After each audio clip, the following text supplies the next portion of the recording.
The night was quiet in a small town near the edge of the forest. Stars covered the sky like shining dust, and the moon was full and bright.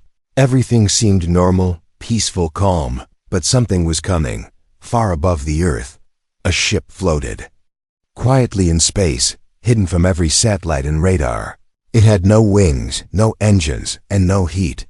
It looked like a sharp blade, glowing softly with purple lights. Inside the ship, tall figures moved in silence. They were not human. They were Amazonian warriors from another world, strong, tall, and beautiful. Their eyes were focused on one thing: a human male named John Carter. John was sleeping in a small house, dreaming about his usual boring life.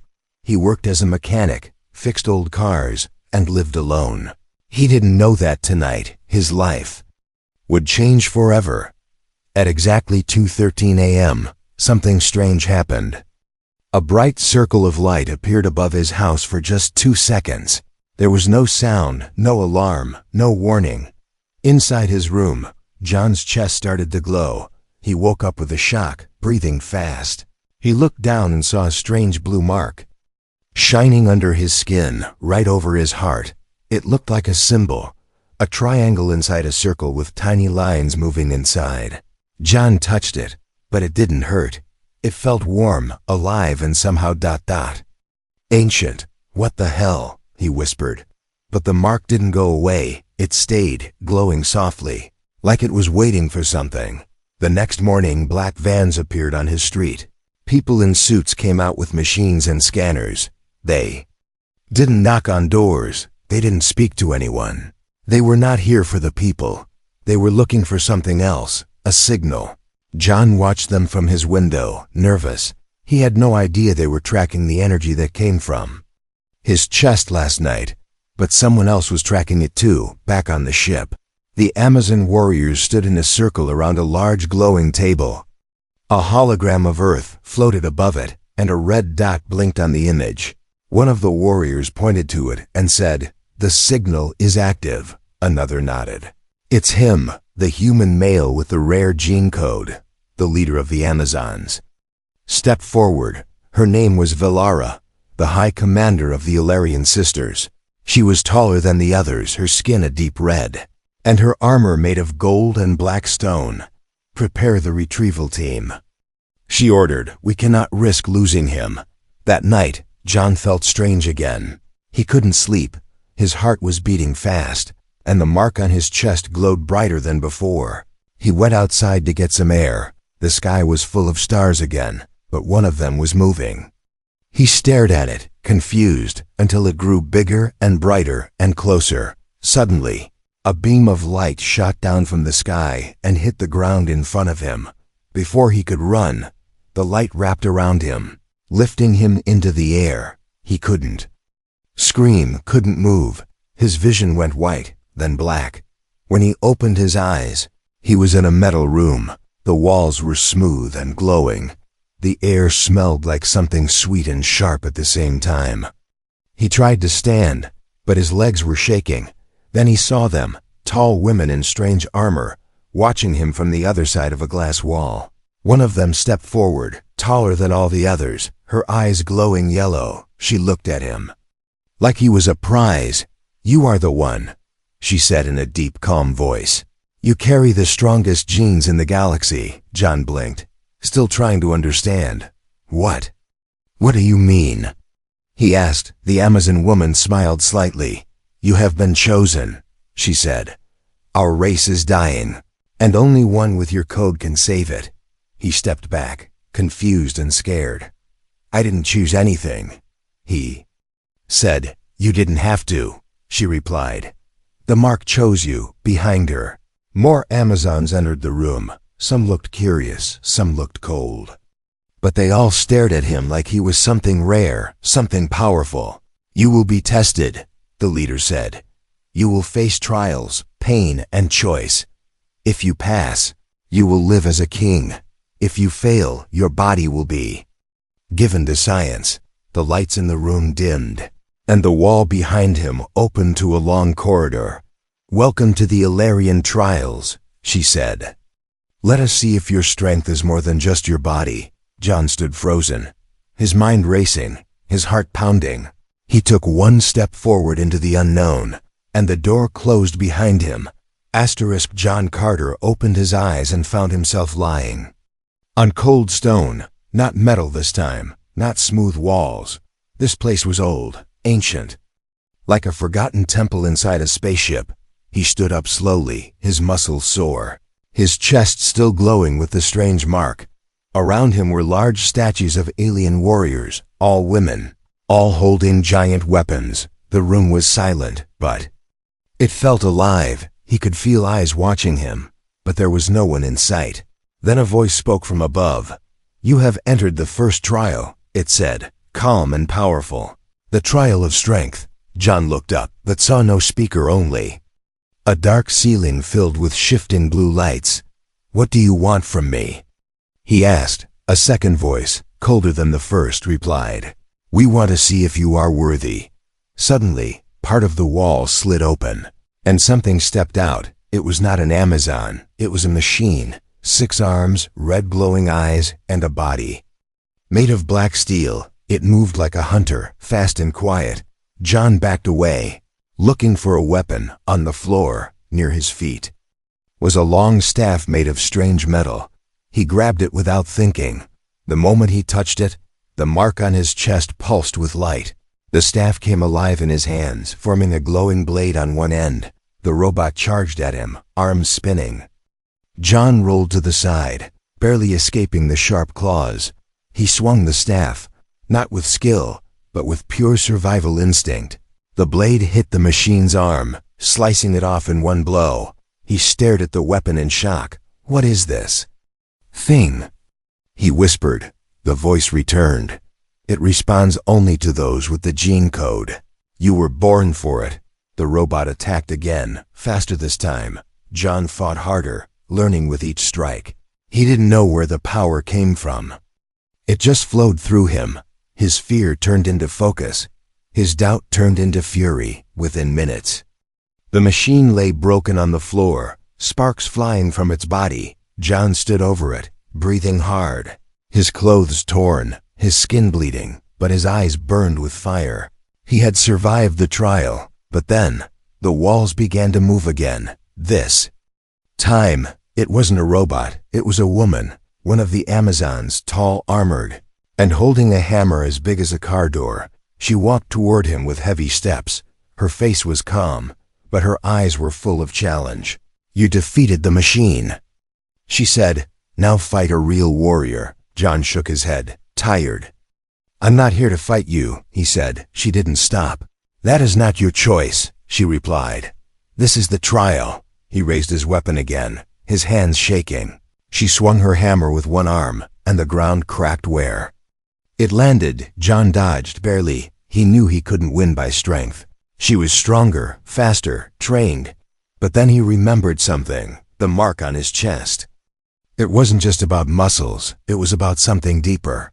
He waited, let her come closer, and then used her weight against her. He dodged her strike, turned, and struck her from the side. She fell, surprised, but instead of standing up, she smiled. "You learn fast," she said. "Most men scream or beg, but you think." She stood and nodded. "You passed the first trial. Strength is not only in the arms," she said. "It is also in the heart."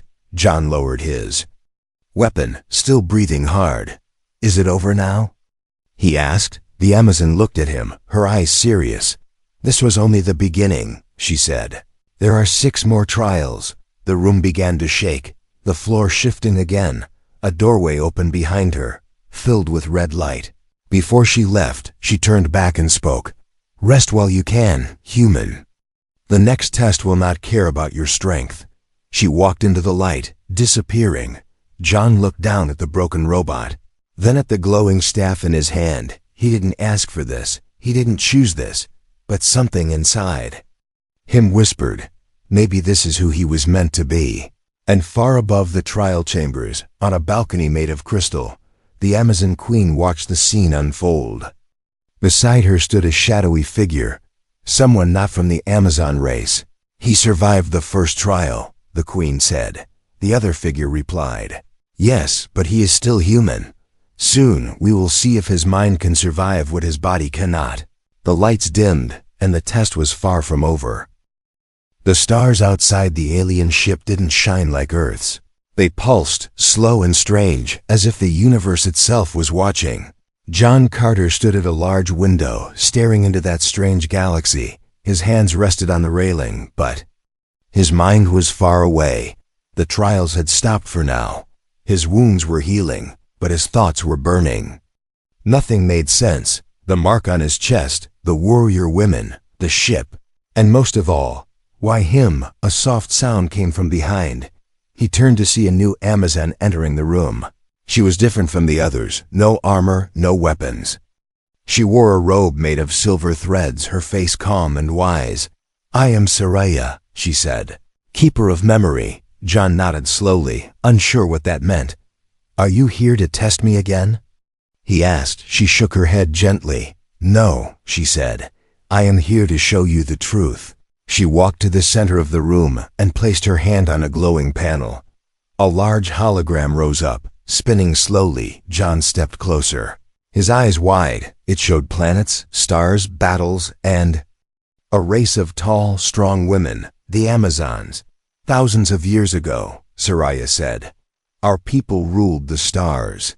We were warriors, hunters, builders. We had men, families, kingdoms. But one war changed everything." The hologram shifted, showing a battlefield full of fire and shadows. "A weapon was used," she continued, "something that broke the balance of life. All our males were lost, one by one. The gene that allowed them to survive disappeared." John watched in silence. The pain in her voice was quiet, but deep. "We tried to recreate the bloodline with other species, with machines," she said. "But none survived the trials." Then the hologram showed Earth. Saraya pointed at it. "Until we found your planet," she said, "and your DNA." John frowned. "You mean you want me to help you reproduce?" he asked. She didn't blink. "Yes," she said simply, "but it's more than that. You are the first in 2,000 years to match the old code." He turned away, breathing heavy. "So this is why I was taken?" he said. "To be used like a tool?" Saraya walked closer, her voice softer. "No," she said. "You were chosen because you are more than flesh. Your strength is not just in your body, but in your will. You survived what others could not." The door opened again, and another Amazon stepped in, one he had seen before. The one who fought him in the trial of strength. Her name was Kalara, but this time she looked different. No armor, only silence in her eyes. She looked at Saraya, then at John. "Tell him the rest," she said. Saraya hesitated, then nodded. "There is another reason we brought you," Saraya said.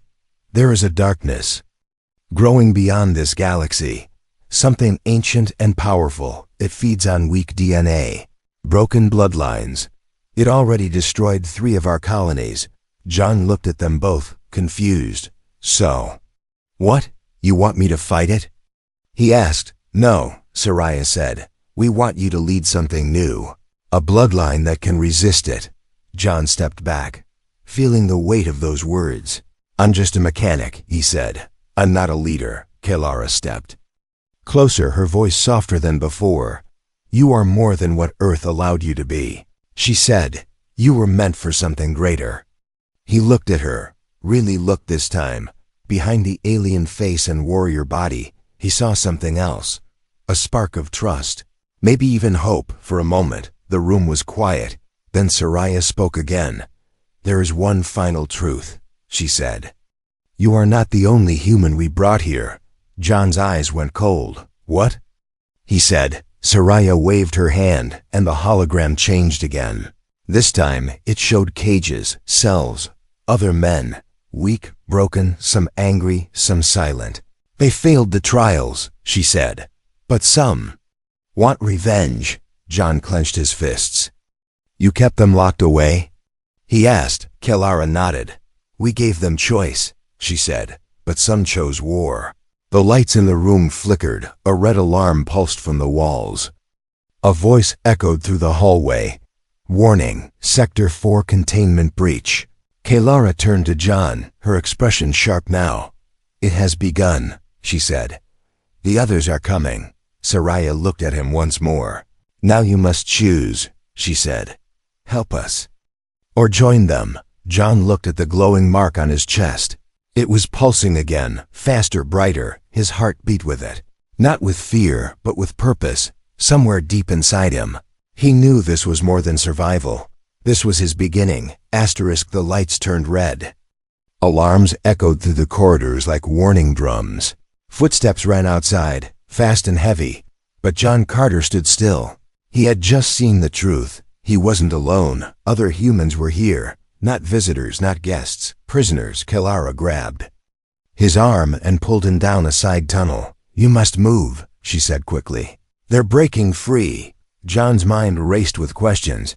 Why didn't they tell him before? How many humans were taken before him? And what had they been through?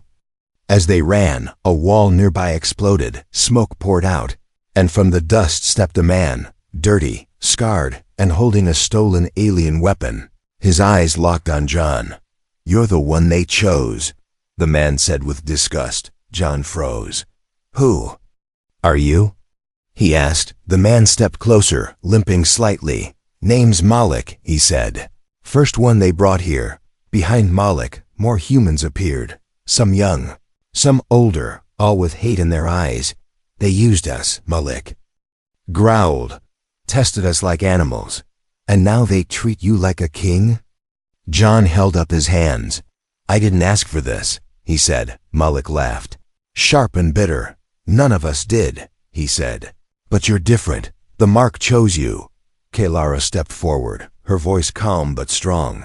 You broke containment, she said. You risked the entire station. Malik pointed the weapon at her. I risk nothing, he said. I'm ending this. Tension filled the air like fire waiting for a spark. John stepped between them. Stop, he said. This isn't the way. Malik's hand trembled on the trigger. You think you're one of them now? He asked. You think she cares about you? John looked at Kalara, her face unreadable, then back at Malik, whose pain was raw and real. I don't know what I am anymore, John said softly. But I know what I don't want to be. Malik's eyes narrowed. Then stay out of our way, he said, and disappeared into the smoke. Kalara turned to John, her jaw tight. They will try to destroy everything, she said. They know where the ship's core is. They ran again, this time toward the ship's heart. As they moved through the corridors, more Amazons rushed past, preparing for battle. Some gave John sharp looks. They didn't trust him anymore. One of their own had brought humans aboard, and now humans were starting a war. They reached the core chamber, a tall room filled with floating crystals, spinning energy, and blue lightning. At the center was the life of the ship. If it broke, everyone died inside the chamber. Malik and two others were placing explosive devices. John stepped in and shouted, Malik, don't! Malik turned, his hand holding a strange alien detonator. This ship is a prison, he said. If we can't go home, no one should. John stepped forward. You're wrong, he said. This ship is the only place we can still matter. We were forgotten on Earth, but here, we get to choose who we are. Malik's finger hovered over the button. The room crackled with tension. Kalara raised her weapon. Put it down, she said. Or I will end this. John looked at Malik. There's still time, he said. We don't have to be tools or enemies.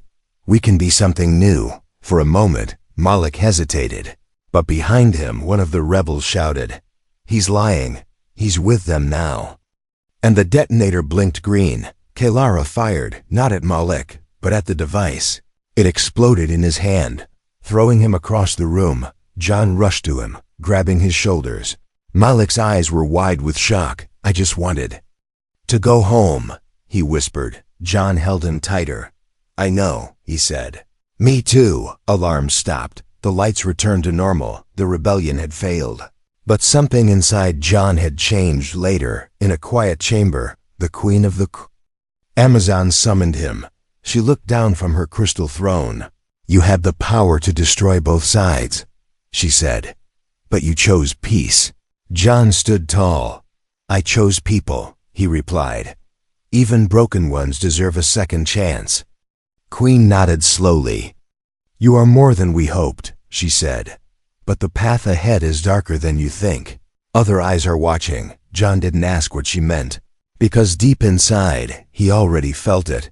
Something far beyond the ship was coming. Something that didn't care about humans or Amazons, only power. And this time, it wasn't just a trial, it was a war. The royal chamber of the Amazons was not made of gold or jewels. It was built from crystal, light, and memory. Walls shifted like flowing water, showing past victories and lost empires. And at the center sat Queen Velara, ruler of the last. Starborn Amazons, John Carter stood before her. No longer just a visitor, no longer just a human. He had survived trials, stopped a rebellion, and now he was something else. A symbol, a question, a threat. Kelara stood behind him, her armor polished, her eyes always scanning. Others watched from the shadows. Generals, scientists, elders. Some respected John, some feared him, some wanted him gone. The queen rose, her voice like thunder wrapped in silk. "We called you here," she said, "to speak of the future. Our bloodline is dying, but with you, we may begin again." John stayed silent, waiting.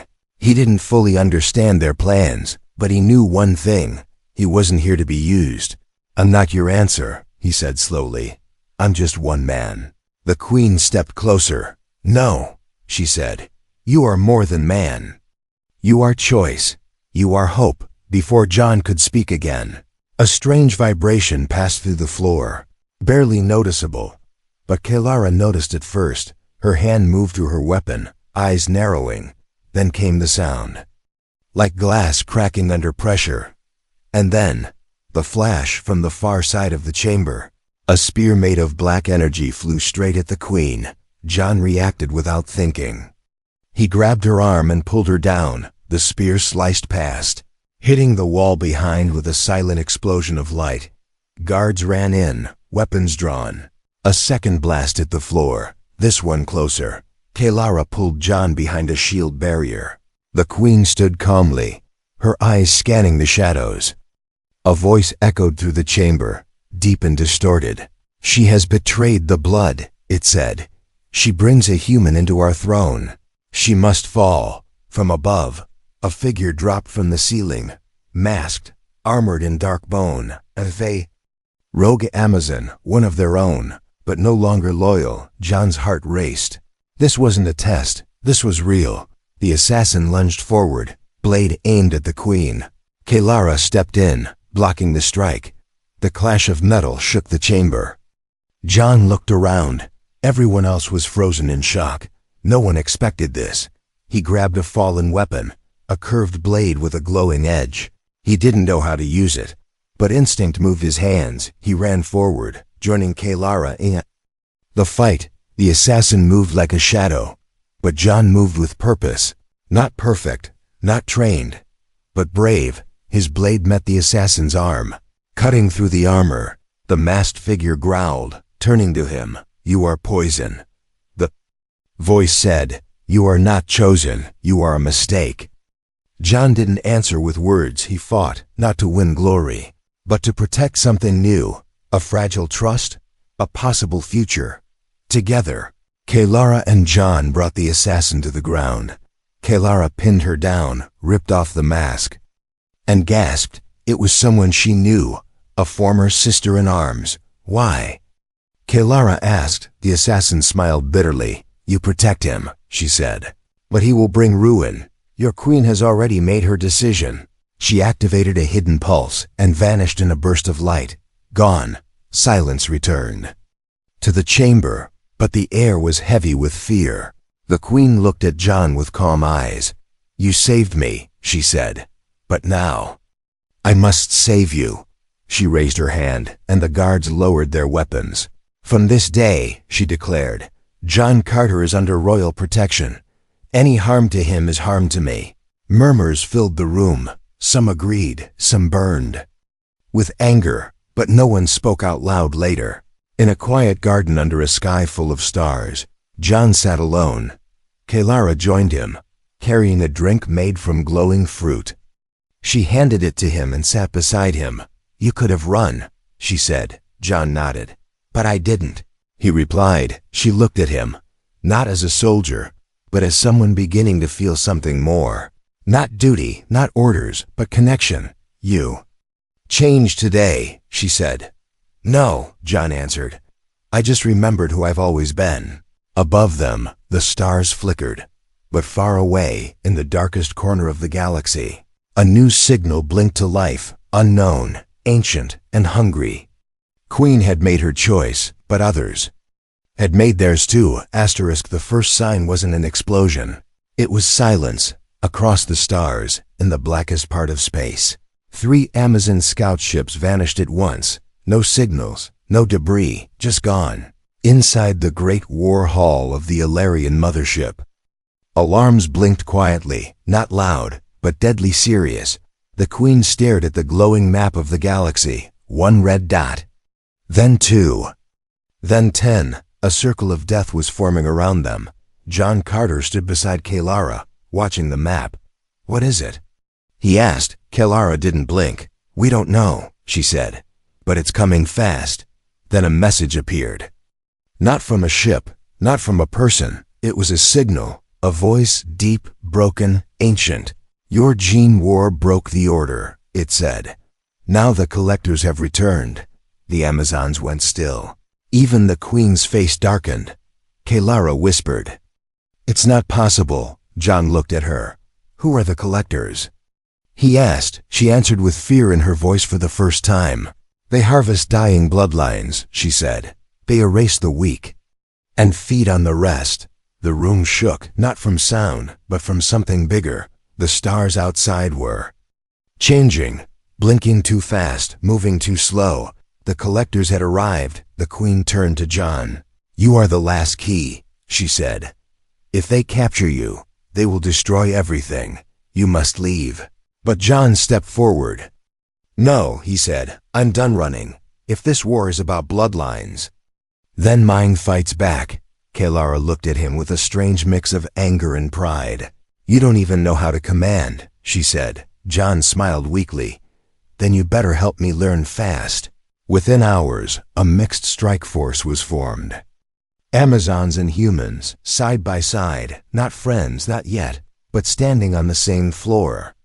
With the same fear, John walked among them, not as a king or savior, but as a man who refused to be a symbol anymore. He spoke plainly. "I don't care where you were born," he said. "I don't care what your DNA says. If you bleed, if you breathe, and if you want to survive, then stand with me." There was no cheer, only silence, and then one Amazon slammed her spear on the floor. Then another, then the humans followed, until the hall shook with the sound of unity. The battle began before the first speech ended. Collector ships burst through space like knives through cloth. Black, long, insect-like, with no windows, no marks, no mercy. Their weapons didn't fire bullets or lasers. They sent waves of silence, energy that erased technology and melted matter. The Illyrian fleet met them head-on, bright silver ships against hungry shadows. John flew with Kelara. In a 2-pilot starfighter, she handled the controls, he handled the targeting. Together, they were fast, too fast to catch, too dangerous to ignore. Inside the battle, something awakened in John. His blood pulsed, his mind opened. He could feel the collectors, like whispers in his thoughts, trying to read him, twist him, break him, but he pushed back. A secret code hidden deep in his DNA sparked. The glowing mark on his chest burned bright through the ship's glass. Every time he focused, enemy systems glitched. Every time he shouted, allied ships moved faster. He wasn't just fighting, he was leading, without even knowing how. Then one of the collectors spoke directly into his mind. "You are not chosen." It hissed. "You are an error. You will be erased." John closed his eyes and sent one thought back. "Try me." They did. a massive enemy ship locked onto his fighter. Its mouth opened like a black hole, pulling in stars, light, and sound. Kalara gritted her teeth. "We can't outfly this," she said. John looked at the core of the beast, pulsing with red energy. "Then we don't fly," he said. "We go inside." She looked at him like he was mad. He smiled.